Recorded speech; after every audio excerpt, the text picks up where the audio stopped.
कहीं ये परेशानी आपके साथ तो नहीं है। लगभग 90% 90% जो बीमारियां हैं वो वास्तविकता में होती ही नहीं है और लोग उसे मान लेते हैं और उसी की वजह से परेशान होते रहते हैं। एक बार 3 दोस्त थे, आपस में बातचीत कर रहे थे। पहला दोस्त बोले यार जो कलयुग है ना, इसमें भ्रष्टाचार बहुत बढ़ गया है और पाप बहुत बढ़ता जा रहा है ना, बहुत परेशानी हो रही है। तो जो दूसरा दोस्त था उसने बोला हाँ यार बिल्कुल सही बात बोला, हमारे शास्त्रों में लिखा हुआ है कि अभी तो बस इसकी शुरुआत है, मात्र 5,500 साल ही हुए हैं, लगभग ये 4 लाख वर्ष का है ये, तो अभी तो बस इसकी शुरुआत है। आगे जाके जब ये लास्ट में जब रहेगा, आज जो मानव की योनि है वो 100 साल है, उस समय मात्र 1 साल रहेगी और 1 साल में ही मर जाएगा। ये देख के वो काफ़ी दुखी हुआ, जो पहला दोस्त था वो काफ़ी दुखी हुआ, बोले ऐसा होगा क्या? बोले हाँ।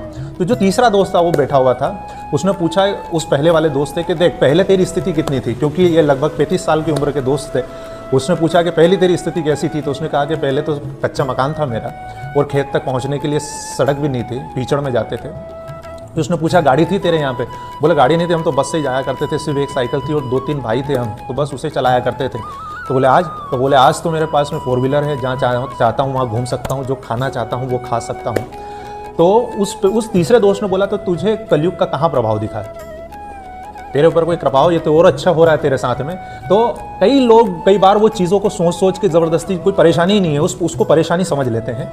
जैसा आप चश्मा पहनते हैं, चाहे आपने काला चश्मा पहना है तो आपको काला ही काला दिखाई देगा, आपने हरा अगर पहना है तो आपको हरा ही हरा दिखाई देगा, अगर आपने पीला अगर पहना हुआ है तो आपको पीला पीला दिखाई देगा।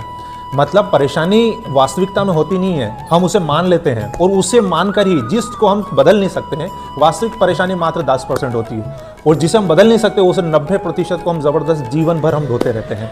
तो कहीं ये परेशानी आपके किसी रिश्तेदार, आपके किसी परिचित या किसी मित्र को तो नहीं है? अगर ऐसी है तो इस वीडियो को आप शेयर कीजिएगा। पहली बार आप इस फेसबुक पेज पे आए हैं तो इसे फॉलो ज़रूर कीजिएगा। ऐसी अच्छी कहानी के साथ में हम मिलते हैं। जय भारत, जय हिंद।